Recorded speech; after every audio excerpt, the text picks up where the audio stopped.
तो ये साल है 2005। चाइना के एक शहर में दो कार्स आपस में टकरा जाती हैं। इनका ज्यादा बुरा एक्सीडेंट तो नहीं हुआ, लेकिन फिर भी आगे की कार वाला आदमी अपनी गाड़ी से उतर कर अपनी गाड़ी पे बड़े दंड की फोटोज लेने लग जाता है, क्योंकि उसे अपनी कार की इंश्योरेंस जो करवानी थी। अब पीछे से जिस आदमी ने उसे हिट किया था वो भी अपनी कार से निकल आया। वो उसे अजीबोगरीब सवाल कर रहा था, लेकिन पहले वाला आदमी उसकी बातों पे बिल्कुल गौर नहीं करता। और तब एकदम से पीछे वाला आदमी एक चाकू निकालते हुए बुरी तरह उसके ऊपर फायर करते हुए उसे मार डालता है। बेचारे को तो सोचने का टाइम भी नहीं मिला कि उसके साथ हुआ क्या। उससे पहले ही वो मर गया। इस किलर ने उसे उसकी गाड़ी में बिठाया और खुद अपनी कार लेकर यहाँ से भाग गया। अगली सुबह इसी मर्डर सीन पे ताइसुक आया। वो एक इन्वेस्टिगेटर था। उसने यहाँ का सारा जायजा लिया और फिर गाड़ी में पड़े हुए डेंट की तस्वीर लेकर यहाँ से चला गया। उसका मानना था ये उसके लिए एक अच्छा सुराग हो सकता था। इसके बाद हम मिलते हैं डोग सुनामी, एक गैंगस्टर से। कोरिया का बहुत बड़ा गैंगस्टर है और इसका सबसे बड़ा गैम्बलिंग बिजनेस है कोरिया के अंदर। इस टाइम वो अपने दुश्मन गैंग के लीडर से मिलने के लिए आया था, जो बिना वजह उसके बिजनेस में टांग लड़ा रहा था। गैंगस्टर यहाँ उससे करने आया था डील। इनकी बहस के दौरान इनके असिस्टेंट भी आपस में इन्हीं के लिए बहस करने लग जाते हैं। इस चीज से डोंगसो को गुस्सा आ जाता है और वो खड़े होकर सबसे पहले अपने ही असिस्टेंट को मारता है और फिर दूसरे आदमी के असिस्टेंट को मारते हुए उसके मुंह से उसके दांत ही निकाल देता है और कहता है, जब दो बड़े बात कर रहे थे तो तुम्हारी हिम्मत कैसे हुई बोलने की। हाथ में पकड़े हुए इन्हीं दांतों को वो नीचे पड़े हुए वोडका के ग्लास में डाल देता है और यही ग्लास दूसरे गैंगस्टर के सामने कर देता है। वो जो डोंगसो से बहुत ज्यादा डर चुका था, वो यही दांतों वाली वोडका पीकर डोंगसो की डील डन कर देता है। सीन कट होकर पुलिस स्टेशन में हम ताइसो को देखते हैं, जो अपने सीनियर्स के साथ है। वो अपने सीनियर्स को बताता है कि शहर में हुए पिछले कई मर्डर्स का पैटर्न सेम है, बिल्कुल ऐसा ही जैसा कल एक मर्डर हुआ है। मुझे लगता है कि ये एक सीरियल किलिंग का केस है। उसकी बात सुनते ही उसके सीनियर्स के ऊपर गुस्सा हो जाते हैं और कहते हैं, पागल हो, मुझे लगता है ज्यादा हॉलीवुड मूवीज देखने लगे हो तुम। तुम्हारे पास एक केस है, उसी की इन्वेस्टिगेशन करो तो ज्यादा बेहतर होगा। दूसरी तरफ गैंगस्टर अकेले ही अब अपने घर के लिए निकल चुका था। अभी वो रास्ते में ही था कि एकदम से उसकी कार को कोई हिट कर देता है। ये कोई और नहीं था बल्कि वही सीरियल किलर था। डॉक्टर ने कार से उतर कर देखा, टर्न नॉर्मल था। उसने इशारे से किलर को वापस आने को बोला और खुद गाड़ी की तरफ बढ़ गया, लेकिन वो किलर वापस गाड़ी में बैठने थोड़ी आया था। उसने एकदम से डोंगसू के ऊपर हमला कर दिया। आज उसकी किस्मत बुरी थी, वो ये नहीं जानता था कि वो हमला किस पर कर रहा है। डोंगसू ने पीछे बढ़ते हुए उल्टा इसी किलर को पकड़ लिया। उसने इस किलर को बहुत पंच मारे, जबकि किलर ने अपने डिफेंस में यह हाथ चाकू चलाना नहीं छोड़ा। इसके रिजल्ट में डोंगसू ने उसी के हाथ से उसी का चाकू खींचकर उसी के ऊपर हमला कर दिया। अभी बात किलर जान चुका था कि डोंगसू को मारना उसके लिए मुश्किल है। वो खुद भी जख्मी था, इसीलिए अपनी कार में बैठते हुए डोंगसू से पीछा छुड़ाने के लिए उसे अपनी कार से हिट करते हुए वो वहां से भाग जाता है। डोंगसू को हॉस्पिटल एडमिट कर दिया जाता है, जबकि हम देखते हैं कि वो किलर कहीं दूर फैलाने में जाकर अपने जख्मों से खून रोकने के लिए अपने जख्मों के ऊपर स्टेपलर लगा रहा था। दूसरी तरफ डोंगसू के असिस्टेंट ने दूसरे गैंगस्टर के गैंग के ऊपर हमला करवा दिया, ये सोचते हुए कि जरूर डोंगसू के ऊपर हमला उसी ने किया होगा। लेकिन डोंगसू अगले दिन होश में आके अपने असिस्टेंट को बताता है कि हमला करने वाला दूसरे गैंग का बंदा नहीं था, मेरी सारी मेहनत बेकार की। हमला जिसने किया था वो तो अभी इस वक्त पुलिस से बचने के लिए अपनी कार भी छोड़ के अपना हुलिया बदलने के लिए आगे निकलता है और हुलिया बदलने के लिए वो एक दूसरे आदमी को मार कर उसके कपड़े पहन लेता है। यार डोंगसू भी किलर का पता चलवाने के लिए किलर की कार की डिटेल्स अपने असिस्टेंट को देता है। उसे हर हाल में किलर अपने पास चाहिए था, क्योंकि उसके इस हमले ने डोंगसू की रेपुटेशन पूरी तरह गिरा दी थी। एक बार उससे मिलने के लिए ताइसुक भी आया, जो चाहता था कि डोंगसू उस पे हुए हमले की रिपोर्ट लिखवाए, लेकिन डोंगसू को पुलिस के ऊपर बिल्कुल एतबार नहीं था। ताइसुक भी जब डोंगसू के घर से वापस आ रहा था तब उसने डोंगसू की कार देखी। उसकी कार के पीछे भी बिल्कुल वैसा ही डेंट था जैसा सभी मर्डरर्स की कार के पीछे था। उसके जाने के बाद डोंगसू ने भी अपने बंदों को किलर का स्केच देते हुए उसे ढूंढने की काम पे लगा दिया था और इसी दौरान किलर दिखा चुका था अपना एक और वार। वो एक और बंदे का मर्डर करते हुए उसका ट्रक ले चुका था, लेकिन उसे ये बात मालूम नहीं थी कि इस ट्रक में एक और आदमी भी है, जिसे मारते हुए भी वो बिल्कुल ही हिचकिचाता। लेकिन इस मर्डर में उससे हो जाती है गलती, उसका चाकू वही रोड पे गिर जाता है।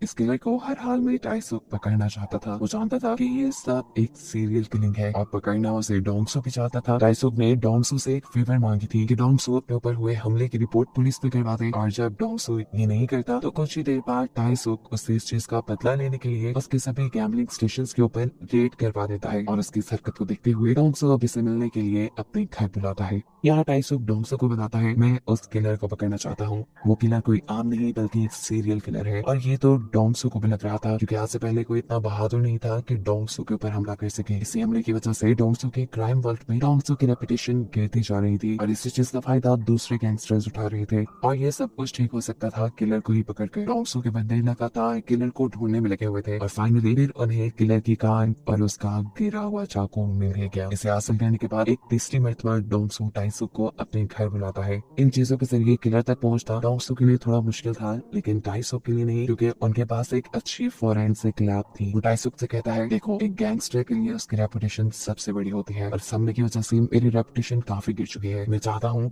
कि जल्द से जल्द किलर पकड़ा जाए और इसमें तुम मेरा साथ दोगे। फिर किलर जिसको भी पहले मिल गया वो उसका हुआ। टाइसू क्या सोच रहा था कि वो किलर को पकड़ के अदालत लेकर जाएगा और ऐसे उसे प्रमोशन मिल जाएगी, जबकि डोंग सू सोच रहा था कि वो किलर को पकड़कर कुत्ते की मौत मारेगा। इनकी रियल होने के बाद डोंग सू ने टाइसू को बताया कि उन दोनों की सारी बातें रिकॉर्ड हो रही थी। अगर टाइसू ने कभी उसे धोखा देना भी चाहा तो ये रिकॉर्डिंग उसके खिलाफ है। अब डोंग सू ने किलर का स्केच और उसकी सभी चीजें टाइसू के हवाले करके उसे काम पे लगा दिया। ये सब क्लूज टाइसू के लिए भी बहुत मायने रखते थे। अब टाइसू और उसकी टीम ने किलर की गाड़ी के फोरेंसिक टेस्ट शुरू कर दिए, जबकि डोंग सू ने इस सारी सिचुएशन का फायदा उठाना चाहा। उसने अपने असिस्टेंट से एक दूसरे गैंगस्टर को मारने का कहा, क्योंकि वो डोंग सू की गिरी हुई रेपुटेशन का बहुत ज्यादा फायदा उठा रहा था। उसके हुक्म के मुताबिक उसके असिस्टेंट ने दूसरे गैंगस्टर को सोते में रात में ही मार डाला, वो भी किलर के चाकू से, ताकि उस गैंगस्टर के मरने का इल्जाम भी किलर के ऊपर चला जाए और किसी को भी डोंग सू पे शक ही ना हो। यहाँ पुलिस स्टेशन के अंदर कार की फोरेंसिक की भी रिपोर्ट आ गई। कार के ऊपर से मिला हुआ डीएनए पिछले सभी मर्डर केसेस में मैच हो रहा था और साथ ही साथ गैंगस्टर को मारने वाले चाकू से भी। ऐसे पूरे पुलिस डिपार्टमेंट को ये बात कंफर्म हो चुकी थी कि ये कोई आम इंसान नहीं है, बल्कि वो सारे केसेस एक सीरियल किलिंग के हैं। इसीलिए अब इस केस को सॉल्व करने के लिए पुलिस का पूरा डिपार्टमेंट इन्वॉल्व हो गया। अब टाइसू जिसे गैंगस्टर की मर्डर की रिपोर्ट मिली थी, वो इस मर्डर को देखकर जान गया कि ये काम डोंग सू का है, क्योंकि सीरियल किलर रोड पे चलते हुए अनजान लोगों को मारा करता था। इसी चीज के गुस्से में वो डोंग सू के पास गया। इससे पहले वो डोंग सू को कुछ करता, डोंग सू ने उल्टा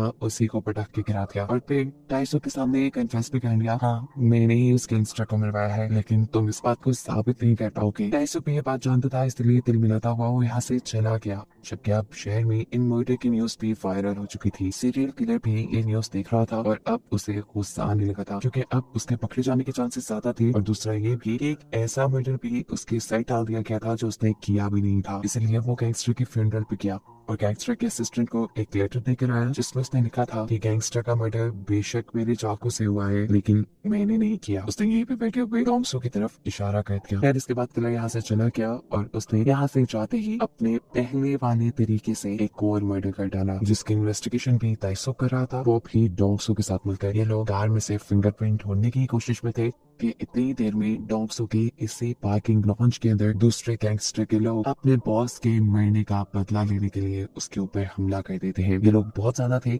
लेकिन फिर भी डोंग सू और टाइसू घबराते नहीं और दोनों अकेले ही इन सभी को बड़ी हिम्मत से मार गिराते हैं। फिर अगले सीन में हमें दिखाया जाता है कि जो फिंगरप्रिंट टाइसू को कार से मिला था, उस फिंगरप्रिंट की रिपोर्ट भी आ चुकी थी। ये फिंगरप्रिंट जिस बंदे के थे उसकी मिसिंग रिपोर्ट तो पहले कई सालों से दर्ज थी, लेकिन फिर भी टाइसू इन्वेस्टिगेशन करना चाहता था, इसलिए वो उसके आईडी कार्ड पे दिए हुए एड्रेस पे जाता है। उसके घर में अजीब व गरीब किस्म की ग्रीन कलर के टैंक्स थे और बहुत सारी किताबें थी जो डेविल से रिलेटेड थी, यानी शैतानों से रिलेटेड। हो सकता था कि वो सारे मर्डर डेविल यानी शैतानों को खुश करने के लिए किसी सेक्रीफाइस के तौर पे कर रहा हो।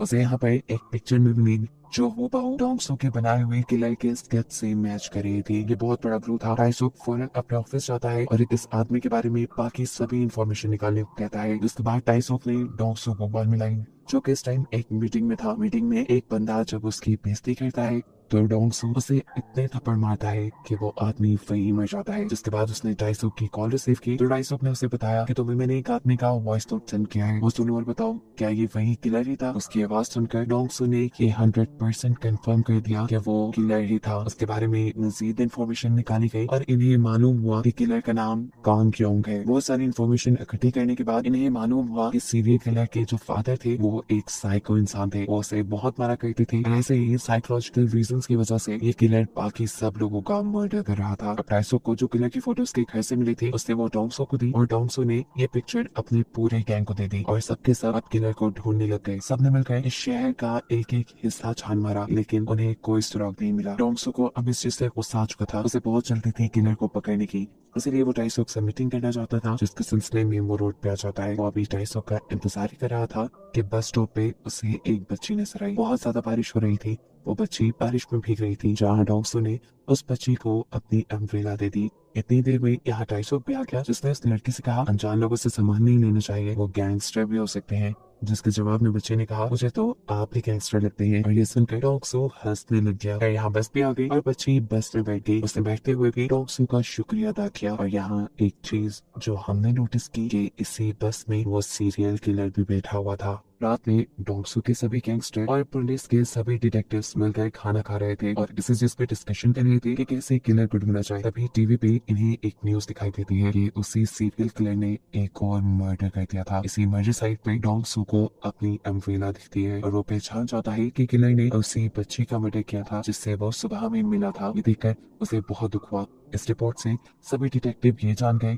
कि अगर कुछ ही देर पहले किलर ने मर्डर किया है तो जरूर वो यही गई होगा। इसीलिए डोंगसो के सारे आदमी और पुलिस के सारे डिटेक्टिव्स उसे ढूंढने के लिए निकल गए। शहर का हर कोना इन्होंने छान मारा, रेस्टोरेंट, मोटल, शॉपिंग मॉल, हर जगह उसे ढूंढा। आखिरकार इन्हें एक ऐसा मोटल मिल गया जिसके ओनर ने उन्हें ये कंफर्म कर दिया कि किलर यही रुका है। लेकिन फिलहाल वो होटल पे नहीं था, इसलिए सब लोग मिलकर उसका इंतजार करने लगे। किलर देर रात में आया, सभी लोग बेसब्री से उसका इंतजार कर रहे थे, लेकिन आते ही इस सन्नाटे को किलर ने भांप लिया। वो जान गया कि यहाँ कुछ ना कुछ गड़बड़ है, इसलिए उसने फौरन गाड़ी मोड़ी और यहाँ से निकलता बना। लेकिन अब डोंगसो और टाइसो की भी पूरी टीम उसके पीछे लग चुकी थी। बहुत दूर तक इन लोगों ने उसका पीछा किया और आखिर पे 3 अलग-अलग रास्तों से आकर इन्होंने किलर की कार के ऊपर हमला कर ही दिया। अपने आप को बचाने के लिए किलर गाड़ी से निकलकर भाग गया और ये लोग भी गाड़ी से निकलकर उसके पीछे भागने लगे। किलर उनके हाथ लग नहीं रहा था। तब डोंगसो ने टाइसो को अलग-अलग डायरेक्शंस पे भागने का इशारा किया और इनके अलग होने का किलर ने फायदा उठाया। उसने डोंगसो के एक साथी को यहाँ मार डाला।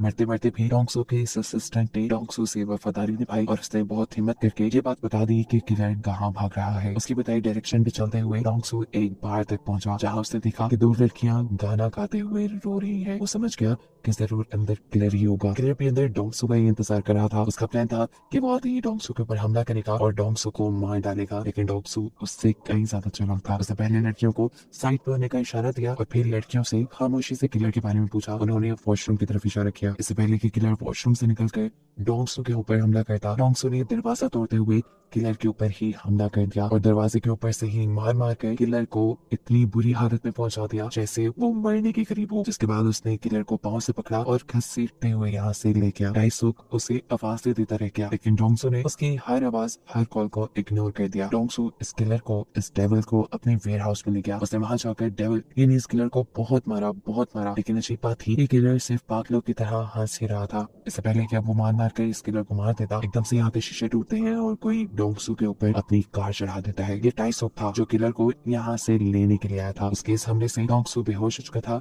जिसके बाद वो किलर को यहाँ से ले गया। टाइसो अब किसी इवॉल्ट की तरह इस किलर को पुलिस स्टेशन के अंदर लेकर जा रहा था और सब लोग उसे हैरानी से देख रहे थे। मीडिया में भी ये न्यूज फैल चुकी थी कि फाइनली पुलिस ने किलर को पकड़ लिया है। यहाँ हमें ये भी मालूम हुआ कि इस किलर को पकड़ने के बाद टाइसो ने डोंगसो के बहुत से गैम्बलिंग स्टेशन के ऊपर रेड की और उसका बिजनेस तकरीबन ठप कर दिया। लेकिन इसका भी कुछ खास फायदा नहीं हुआ था टाइसो को, क्योंकि उसकी प्रमोशन जुड़ी थी ये साबित करने से कि वो जिस आदमी को पकड़ कर लाया है वही सीरियल किलर है। वो उसके साथ बहुत इन्वेस्टिगेशन करता है, बहुत दिमाग खपाता है, लेकिन खुद ही फ्रस्ट्रेट हो जाता है क्योंकि सामने वाला किलर बिल्कुल खामोश था और पागलों की तरह हंस रहा था। टाइसो के पास उसके खिलाफ कोई भी ठोस सबूत नहीं था, यहाँ तक कि उसने केमिकल के जरिए अपने फिंगरप्रिंट्स भी मिटाए हुए थे ताकि उसे मर्डर की किसी भी चीज से जोड़ा न जा सके। असल में उसने ये सारी किलिंग्स बहुत ही प्लान के साथ की थी। यही सब बातें उसने कोर्ट में भी जाके बोली कि मैं मासूम हूँ, मैं किलर हूँ, तो ही मेरे साथ ऐसा हो रहा है। सिर्फ इसलिए कि मेरी शक्ल किलर से मिलती है तो मैं किलर तो नहीं हो सकता। जज को भी उसे सजा देते हुए हिचकिचाहट हो रही थी और उसे बेकसूर भागता हुआ दिखते हुए सभी विक्टिम्स की फैमिली बहुत ज्यादा दुखी थी। ये सभी लोग इंसाफ चाहते थे। तभी प्रोसिक्यूटर यहाँ जज से परमिशन लेता है एक आखिरी गवाह को बुलाने के लिए। ये गवाह कोई और नहीं था बल्कि डोंगसो ही था, एक वाहिद गवाह, एक वाहिद विक्टिम जो इस किलर के वार से बच निकला था। वो यहाँ कैसे आया था, इसके पीछे भी एक कहानी थी। टाइसो के पास इस किलर के खिलाफ कोई सबूत नहीं था, जबकि वो इस किलर को सजा दिलवाना चाहता था। इसीलिए वो गया डोंगसू के पास। उसने डोंगसू से बोला, हम दोनों का मकसद सेम है, हम दोनों ही उस किलर को पकड़वाना चाहते हैं, तो अच्छा यही नहीं होगा कि हम इसके लिए कानून का सहारा लें। डोंगसू जब नहीं मानता तो यहाँ उसे ब्लैकमेल करने के लिए टाइसो एक रिकॉर्डिंग प्ले करता है, जिसमें डोंगसू ने कन्फेस किया था कि उसने अपने दुश्मन गैंगस्टर को मरवाया है। ये सुनकर डोंगसू के पास भी टाइसो की बात मानने के अलावा कोई रास्ता नहीं था। उसी वजह से डोंगसू आज कोर्ट बैठा। उसने ईमानदारी से अपना यहाँ बयान रिकॉर्ड करवाया कि उस दिन वो यही आदमी था जिसने डोंगसू के ऊपर हमला किया था। डोंगसू की बात काटते हुए किलर का वकील बोलता है, हम एक गैंगस्टर की बात पे यकीन नहीं कर सकते।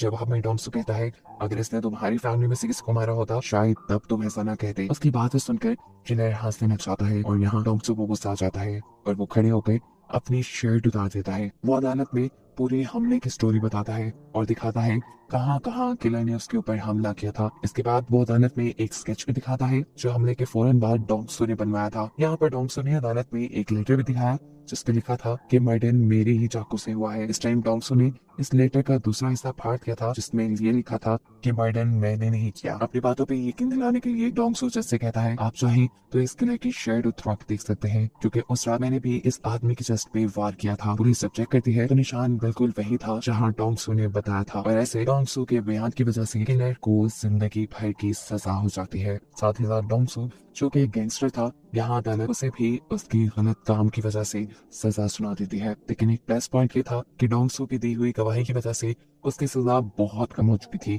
और इस सब के नतीजे में अब टाइसो को भी प्रमोशन मिल चुकी थी। डोंगसू अब जेल में जाता है जहाँ बहुत सारे लोग उसे झुककर सलाम करते हैं। यही दूर बेंच पे हमें एक आदमी दिखाया जाता है जो वहाँ बैठा बुक पढ़ रहा था। ये कोई और नहीं बल्कि वो सीरियल किलर ही था, जिसे देखकर डोंगसू हंस रहा था। असल में अपना कन्फेशन रिकॉर्ड कराना, अपने ये जुर्मों पे जेल आना, ये सब भी डोंगसू का ही प्लान था, क्योंकि उसने कसम खाई थी कि अपने ऊपर हमला करने वाले आदमी को वो खुद मारेगा। और टाइसो के साथ काम करने की शर्त भी उसने यही रखी थी कि अदालत की सजा सुनाने के बाद किलर को कानून नहीं मारेगा बल्कि वो खुद मारेगा, जिस पर टाइसो मान गया था। ऐसा प्लान के मुताबिक टाइसो ने उसे उसी जेल में रखा जहाँ पे पहले से ही किलर था। इसीलिए तो डोंगसू अब बहुत खुश था। वो हंसते हुए एक रस्सी लेकर वॉशरूम में जाता है जहाँ पर किलर पहले से ही नहा रहा था। डोंगसू को देखकर उसकी सांसें खुश्क होने लगी। डोंगसू ने मुस्कुराते हुए से कहा, चलो वो खेल खत्म करते हैं जो हमने शुरू किया था। यानी साफ जाहिर था कि यहाँ डोंगसू उसे मार देगा, लेकिन उससे पहले ही ये मूवी यहाँ खत्म हो जाती।